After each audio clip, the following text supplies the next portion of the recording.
नमस्कार दोस्तों, हम बिहार से मोए हैं। पुराने सिक्के बेचने के चक्कर में मेरे साथ 60,000 रुपये का फ्रॉड हो गया। हम आपको बता दें कि हम YouTube पर वीडियो देख रहे थे जिसमें पुराने सिक्के बेचने और खरीदने के बारे में वीडियो दिखाया जा रहा था। उस वीडियो में हम एक सिक्के देखे, जो सिक्के मेरे दादी माँ अब तक संभाले के रखी है। बड़ा बड़ा सिक्के है, करीब बताती है मेरी दादी माँ 1945 या 47 के हैं वो।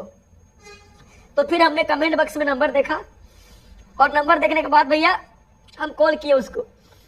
कॉल करके बोले कि भैया जो आपने सिक्के दिखाया है वो सिक्के मेरे पास है, हमको वो सिक्के बेचना है। तो बोला कि आप काम कीजिए, हमें व्हाट्सएप कीजिए, अगर आपके पास हकीकत में वो सिक्के हैं तो हम आपको व्हाट्सएप, इसी नंबर पर व्हाट्सएप कर दीजिए। फिर हम दादी माँ से बोले, दादी माँ तुरंत निकालिए सिक्के, और निकलवा कर हम उसके फोटो खींच के हम उसके पास भेज दिए। तो उसके बाद 5 मिनट बाद उसका कॉल आता है मेरे पास और बोला कि अरे यार तुम्हारे पास इतनी कीमती सिक्के हैं। तो हम बोले कि जी मेरे पास सिक्के हैं। बोला कितने हैं तुम्हारे पास? मैं बोला 2 ही सिक्के हैं। फिर बोला ये सिक्के का तुमको 25 लाख रुपए मिल जाएंगे, तुम बहुत कीमती सिक्के हैं ये, इतने पुराने सिक्के तुम्हारे पास कहाँ से आए? बोले मेरी दादी माँ अब तक संभाल रखी है भैया। तो मैं बोला इसको हमको बेचना है। तो बोला कि देखो इसके तुमको हम 25 करोड़ रुपए देंगे इस सिक्के के। मैं बोला सर तो फिर आप कहाँ से बोल रहे हैं? तो बोला मैं बंगाल से बोल रहा हूँ। तो मैं बोला कैसे होगा सर, आपको कैसे मैं बेचूंगा? तो बोला मेरा आदमी जाएगा और तुमको वहां जाके सिक्के तुम दे देना और तुमको पैसे देकर चला आएगा। तो मैं बोला ठीक है सर। तो बोला तुम इस सिक्के को किसी को देना मत, किसी को दिखाना मत, बहुत कीमती सिक्के हैं। इस सिक्के को तुमको हम 5 लाख रुपए एडवांस के तौर पर भिजवा दे रहे हैं। तो हम बोले कि ठीक है सर आप जैसा करें। तो बोला एक काम करो, तुम अपना आधार नंबर और पैन कार्ड नंबर और तुम्हारा पासबुक, ये सब हमको भेज दो फोटो खींच के। फिर हमने उसको भेज दिया। भेजने के बाद क्या हुआ कि हम दोबारा उसको कॉल का इंतजार किया। 5 मिनट बाद वो खुद कॉल किया और बोला कि काम कीजिए, आपका सब कुछ आ गया है, थोड़ी कागजी कार्रवाई हमें करनी है। इसके लिए आप हमें 20,000 रुपये डाल दीजिए। तो मैं बोला कि सर आप काम कीजिए, आप जो हमें दे रहे हो 5 लाख एडवांस, उसी में से आप 20,000 रुपये काट लीजिए।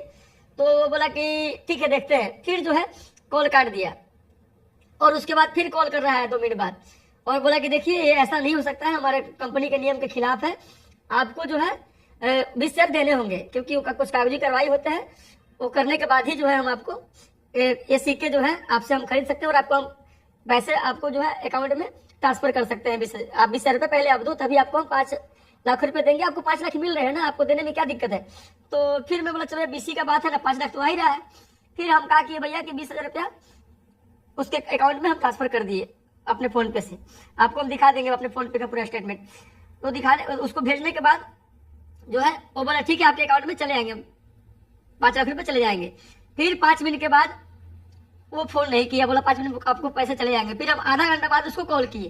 मैं बोला सर 20,000 रुपये हम डाल दिए पर आप पैसे डाले नहीं। तो बोला कि देखिए 5 लाख रुपए थोड़ा बड़ा अमाउंट है, इसके लिए आपको 40,000 रुपये और भेजने होंगे।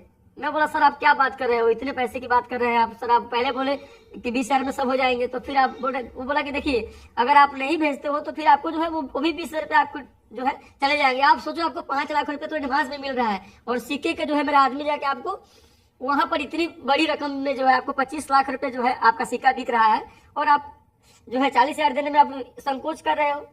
फिर मेरे मन में आया कि मैं क्या करूं, किसी से मैं सलाह भी नहीं लिया अपने घर परिवार से।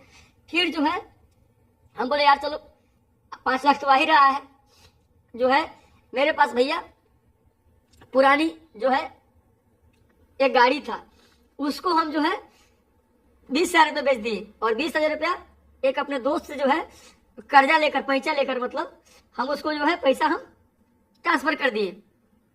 और उसके बाद फिर आधा घंटा में उसका कॉल आता है मेरे पास, इतना भेजने के बाद। मैं बोला क्या हुआ सर, आपने बोला हम पैसा ट्रांसफर कर दिए और आपका पैसा 5 लाख एडवांस आया नहीं। फिर क्या बोल रहा है कि आपको सेल टैक्स फार्म भरवाना पड़ेगा। वो जीएसटी बिल के लिए और सेल टैक्स का एक फार्म भरता है, उसके लिए 20,000 रुपये आप और हमें दो क्योंकि रकम बड़ी है, आप फंस जाओगे कि इतना मोटा रकम कहाँ से है, आपके अकाउंट में 5 लाख रुपए जाएंगे। तो भैया अब हम क्या बताएं आपको, मैं बोला कि ठीक है मैं प्रयास कर रहा हूँ, और उसके बाद हम क्या बताएं भैया, मेरे पास 20,000 रुपया नहीं हो पाया। मैं बोला भैया आप कितना रिक्वेस्ट किया कि भैया आप काम कीजिए कि आप मिला लीजिए 20,000 रुपया, उसी में 5 लाख में से काट लीजिए 20,000 रुपया, और काट के प्लीज हमें डाल दीजिए, मेरे पास और नहीं हो पाया। मैं कोशिश किया अपने दोस्तों यारों से सब जगह मांगा, लेकिन मेरे पास फिर दोबारा 20,000 रुपये नहीं हुए। इसलिए जो है 60,000 रुपये मेरे पास बाइक बेच दिए, और दोस्त यार से लेकर जो है हमने उसको दे दिया, और 20,000 रुपये फिर जब दोबारा मांगा हो तो भैया हमसे नहीं हो पाया, नहीं जुगाड़ कर पाया। मैं बोला उसको कि मैं ठीक है सर प्रयास करता हूँ, लेकिन नहीं हो पाया। फिर मैं उसको कॉल करके बोला, रिक्वेस्ट किया कि सर आप कॉल तो प्लीज हमें पैसा वापस कर दीजिए, या फिर आप उसी में से काट कर जो है हमें वो 5 लाख एडवांस भेज दीजिए। आप 25 लाख में बोल रहे हैं ना, आप जो है 5 लाख में आइए, दोनों सिक्का दे देंगे। हम उसके आगे इतना रोए गिर है भैया, हम आपको क्या बताएं। मेरा पापा को खबर चल गया है कि वो बाइक बेच दिया है, वहां घर से नहीं गुस्सा आएगा, किसी को बताया नहीं है। बहुत दर्द में है भैया, आप सबसे रिक्वेस्ट है कि आप सब ऐसे कॉल में कभी ना फंसे। कोई पुराने सिक्के नहीं बिकते हैं भैया, कोई पुराना सिक्का नहीं बिकता है, सब झूठी बात है भैया। हम फंस गए भैया, आप सबसे निवेदन करते हैं कि आप सब प्लीज कभी ऐसे बहकावे में ना पड़े, ऐसे फ्रॉड के चक्कर में ना पड़े भैया। हम तो गरीब आदमी, उतना कैपेसिटी नहीं था मेरा, 60,000 रुपया मैं गंवा बैठा, उतना अनजान था मैं, ना पढ़ा लिखा नहीं हूँ, मैं 8वीं क्लास तक पढ़ा हूँ, इसलिए मैं फंस गया। आप सब भाई से निवेदन है कि ऐसे फ्रॉड कॉल में ना पड़े। सभी को प्रणाम भैया, हम तो बहुत दुखी हैं आज।